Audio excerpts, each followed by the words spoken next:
Recap of round number 3 Superbad Chess Classic 2025 being held in Romania in Bucharest.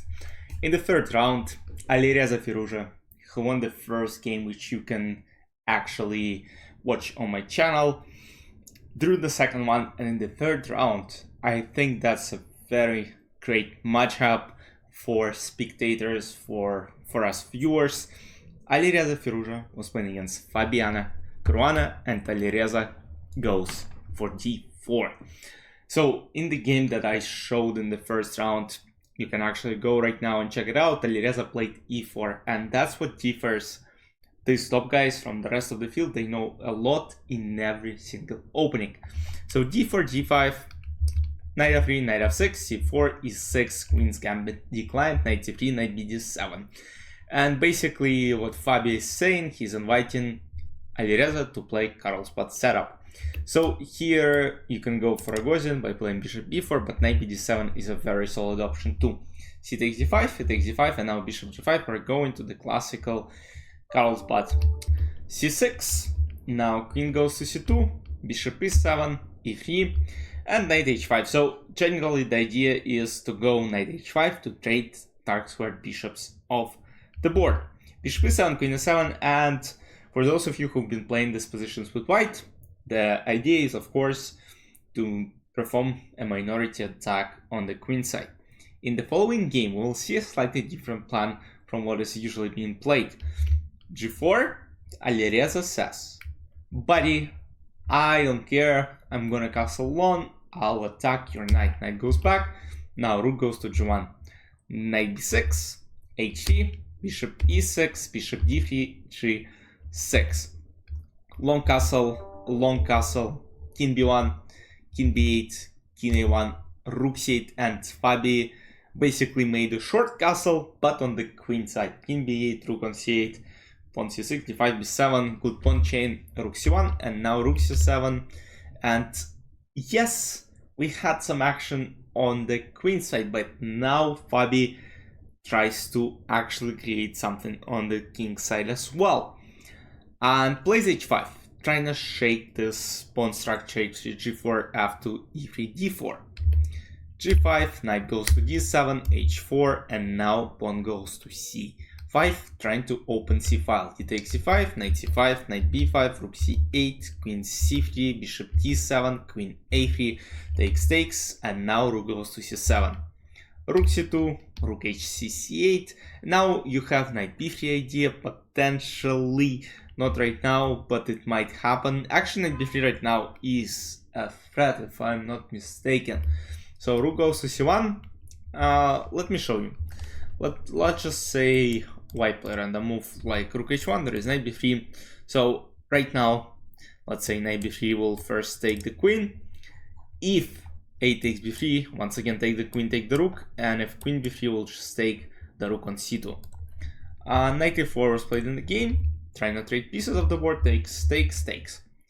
And on this level, something absolutely insane should happen for white to lose the game, but it happened.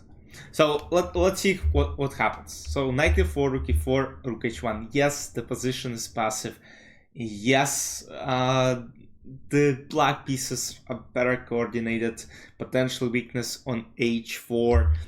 Pawn goes to d4, bishop d3, rook g4, bishop c2, and now rook g2 attacking the pawn on f2. And as you might see, yes, white starts having some problems.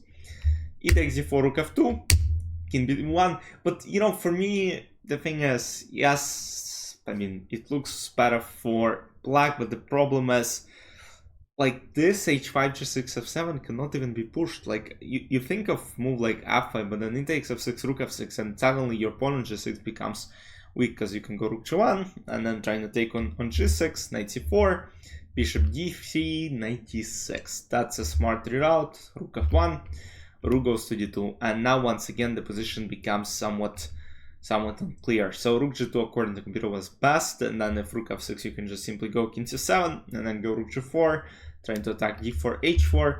Rook d2 was played instead, looks logical. Rook f3, rook g2. So the best move is to play rook f6, but I think it's very hard to spot this move. The idea is simple. Rook f6, I think knight e8 is what you calculate, and then rook f3. And then this knight is, let's say, here, and after knight e6, king c1 comes in tempo, and you basically got the same position, but one tempo up. So rook d2, rook f3, now rook g2, b5, a4, takes. So why not take? You might ask, why not take? There is rook g4, and suddenly this just falls.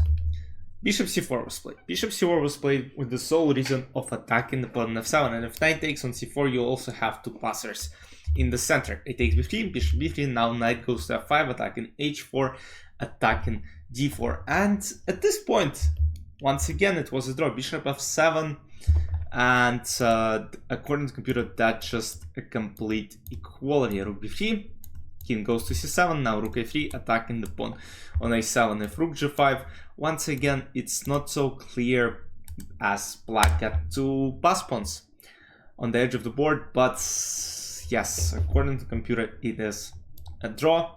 And of course, computer would make a draw here. But for humans who don't know the evaluation, who don't know what the best moves are, it's really hard to evaluate this endgame till the very end. Rook goes to f2, bishop f7, still takes the pawn, now knight h4.